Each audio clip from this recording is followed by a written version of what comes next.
Hey trainers, welcome to round 2 of the semifinals in my Summer Hamm Pokemon Go Battle League tournament. Today we have SWIFTicune versus DaScytherSistas. You can see their previous videos for the preliminary matches on my Facebook page, Professor Pokemon Presents, or my YouTube channel, Professor Pokemon. So they've opted to battle in the Great League, and we are taking SWIFTicune's perspective in this match. So we are picking up a negative lead for SWIFTicune. Raichu is going to be weak to the rock type and earth type attacks that are accessible to the G-Fisk. So we see a simultaneous swap. Poliwrath comes out for DaScytherSistas, and then we have an Alolan Ninetales here. This is again not great for SWIFTicune because the fighting type attacks will do neutral damage from that Poliwrath, and ice type attacks are going to be resisted, so this is not looking incredible. But we do see DaScytherSistas going for a hard farm down there, and it gave SWIFTicune enough time to build up enough energy for a Dazzling Gleam. Okay, that was a very good shield there, and the Poliwrath was able to farm down. It's going to have so much energy. Which is good because now the Raichu has come back in, and Raichu is a really great matchup for Poliwrath, so this is looking pretty good for SWIFTicune once again. Probably don't need a shield there. Okay, but, you know, if you want to be safe, putting a shield up there is fine. But fighting type attacks will be resisted by the Raichu's psychic typing. Okay, so now that Raichu is a little bit ahead on energy, this is a much better situation with the Galarian Stunfisk, because at least these grass knots are going to be able to do some chip damage. They do hit the Stunfisk for neutral. And we have still not seen a charge move coming off of this Stunfisk. It must be building up lots of energy. And oh, looks like maybe SWIFTicune got a little nervous there, threw an electric attack. But it did, you know, however little, it did a little more damage before that attack came through. Oh, and it was a flash cannon. So, very strong move. Uncommon on Stunfisk, but very strong move. And he comes in with the Slowbro to try and farm down. Fortunately for SWIFTicune, I think that Steel-type moves are going to be resisted. Yeah, so that doesn't do too much damage there. And now Slowbro has all this energy ready, and we see a mirror match with another Slowbro. If I had to guess, I would. So I haven't seen the outcome of these matches yet. I would guess this is a loss for SWIFTicune, because in the mirror match, the Pokemon with the higher health is probably going to come out on top. But we'll see if that extra energy pays off. Yeah, not quite. So very good match on this first game. DaScytherSistas pulling off really excellent energy management and storing up some attacks for later, which is really, really helpful there. Okay, this time SWIFTicune kind of understood the strategy and had several Pokemon ready to deal with this G-Fisk. Not exactly sure why we saw a swap there, because Obstagoon would be super effective against the Stunfisk if it's running counter. And the Stunfisk is staying in. We're about to see a Hydro Cannon, which I think will one-shot. That would be pretty intense. Okay, yeah, but we do see a shield come up there. That's a really good shield from DaScytherSistas.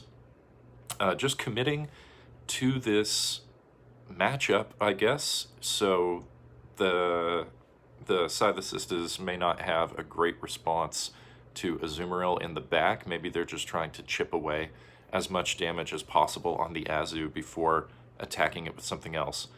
SWIFTicune opts to save the shield. Gutsy move, lets the flash cannon come through, and just barely wins that matchup there. And now we have a Celebi come in. Very cool to see another legendary Pokemon here. Obstagoon's a pretty good response, but fighting type attacks will be resisted because Celebi is a psychic type. But it happens, you know, sometimes you're in the moment and you click the wrong thing. But Night Slash, yeah. So that was clearly just a mistake. SWIFTicune knew that Night Slash was the move and just kind of tapped something real quick. Happens to everybody. So one Night Slash. Wow, that did massive damage to that Celebi. Celebi is very glassy. It's very strong and offense heavy, but it is very glassy. And the last Pokemon is going to be, yeah, a stork thing. Can't remember this thing's name now, but we see the stork. It came up in earlier battles in the prelims. This is kind of a signature Pokemon for DaScytherSistas, and it has Hurricane equipped, which is going to do so much damage to pretty much anything. Oh, but the Hypno did have Thunder Punch equipped. Thunder Punch is going to be double super effective against ye old stork there, because flying and water are both weak to electric type moves. So good game there. This is a very neutral matchup coming into game 3 here if the Abomasnow had Energy Ball, the grass type Energy Ball. But apparently it did not. So DaScytherSistas didn't know that, so getting the Poliwrath out of there was probably a good idea. And SWIFTicune doesn't have a great response to Talonflame. This is looking kind of rough. Oh, well, maybe he does. I would definitely shield that in case it's a Hurricane or a Brave Bird. That's probably a good shield there. Yep, Hurricane. So it's unclear why the Roserade came in there, except to maybe try and bait shields and then build up a lot of energy on this Politoed to come in and maybe sweep some other players. So if that was the strat, then SWIFTicune was successful. Although the Roserade went down, SWIFTicune was able to build up lots of energy on this Politoed, so it's going to be spamming out moves pretty quickly here. A charge move coming through from the Obstagoon. Goon hits fairly hard. It starts off kind of weaker, but then the Night Slashes really begin to add up, and especially if the Obstagoon gets the boost, we see an aggressive swap into Abomasnow, and SWIFTicune is able to farm down. That's pretty amazing. I really thought that the Goon would get to a charge move, but it did not. So Abomasnow is going to struggle against the Poliwrath if it doesn't have Energy Ball. Dynamic Punch will be super effective against Abomasnow, which puts DaScytherSistas in a pretty good place here.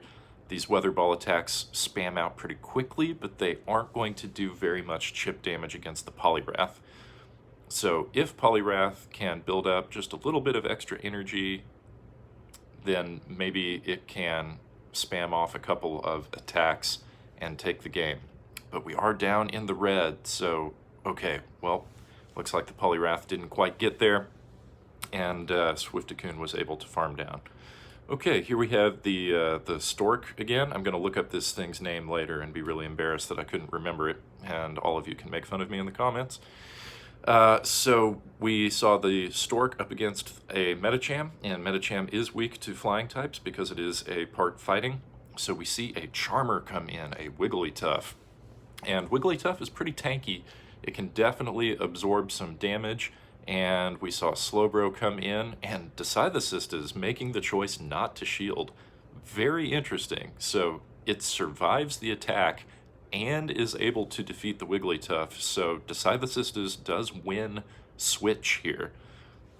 Normally, Medicham would be a pretty bad matchup for Slowbro, but in this case, because the Slowbro's health was so low, the Medicham was able to farm it down and get some extra energy, and SWIFTicune goes for the bait power-up punch. He was successful. He did get the shield, and another shield there. DaScytherSistas is really putting all their eggs in the basket of Talonflame, which, I mean, is a pretty good basket to put your eggs in, right? Talonflame is capable of a lot of offense. SWIFTicune counters with the very tanky Umbreon. Umbreon can survive things like Brave Bird and Hurricane as long as its defense is normal and it hasn't been debuffed, and as long as its health is relatively high. So you can see that Hurricane did a lot of damage, but Umbreon is so tanky, it can just absorb all kinds of different attacks. And this one has 2 dark moves. That's interesting, because normally you see, what's it called, the normal move, Last Resort, on the Umbreon, but 2 dark moves here, which is pretty neat. Just going completely dark there. Umbreon is able to get to a charge move. I think this could feint out our Stork friend there. Yep, the bird goes down, so the little dark-type dog pulls it out in the end, and I believe we are now into the last matchup. We have Charizard versus the Stork.